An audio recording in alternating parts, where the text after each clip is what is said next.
ময়ো মানে আজি ইমান বছৰ ধৰি মই দুবাৰকৈ জেনেৰেল ছেক্ৰেটাৰী জিলাত, অবিভক্ত বাক্সা জিলাত দুবাৰকৈ জিলা সভাপতি হ'লোঁ অবিভক্ত বাক্সা জিলাত। গতিকে মই নিশ্চয় আশা কৰিম যে এইবাৰ মোক নেতৃত্বই মোৰ ওপৰত বিবেচনা কৰিব, কাৰণ ইমান বছৰৰ এটা ত্যাগ সমৰ্পণ এটা আছে, নিশ্চয় আমাৰ দলে সেইটো চাই। গতিকে ময়ো আগবাঢ়ি আছোঁ।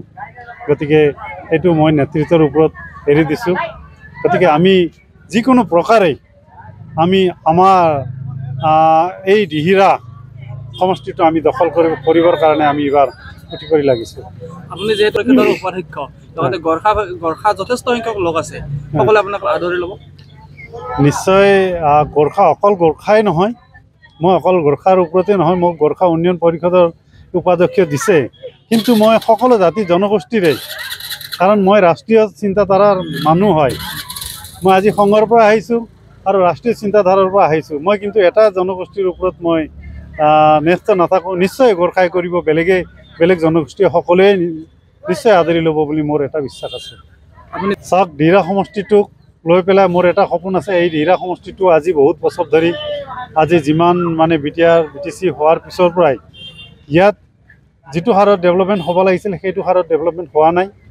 ইয়াত আগতেও তেনেকৈ আছিলে, তাৰপিছত দুটাকৈ এই GSPৰ পৰা আহিছে, তেওঁ তেনেকৈ ধৰণে ডেভেলপ কৰিব পৰা নাই। গতিকে আমি এই দিহিৰা সমষ্টিটোত যিমান ৰাস্তা ঘাট বাট পথ, আমাৰ বিশেষকৈ খেতি প্ৰধান ঠাই হয়, আমাৰ ইয়াত বিভিন্ন ধৰণৰ বান্ধ আছে, এই বান্ধবোৰ যাতে আমি ঠিক কৰিব পাৰোঁ, ভৱিষ্যতে ৰাইজে সুন্দৰকৈ খেতি কৰিব পাৰে, তাৰ কাৰণে এটা পৰিকল্পনা থাকিব।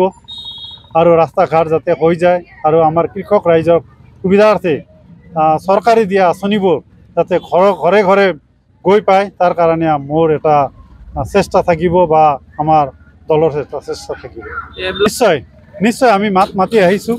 মই যেতিয়া জিলা সভাপতি আছিলোঁ তেতিয়াও মই মাত মাতি আহিছোঁ আৰু এতিয়াও মাত মাতি যাম, কাৰণ সেইটো যিটো সমস্যা হয়, সেইটো সমস্যা A block, B block, C block, সেইটো আমাৰ খিলঞ্জীয়া মানুহৰ এটা যিটো সমস্যা হয়, সেইটো সমস্যাৰ কাৰণে অকল মই নহয়, আমি সকলোৱে মাত মাতি যাব লাগিব।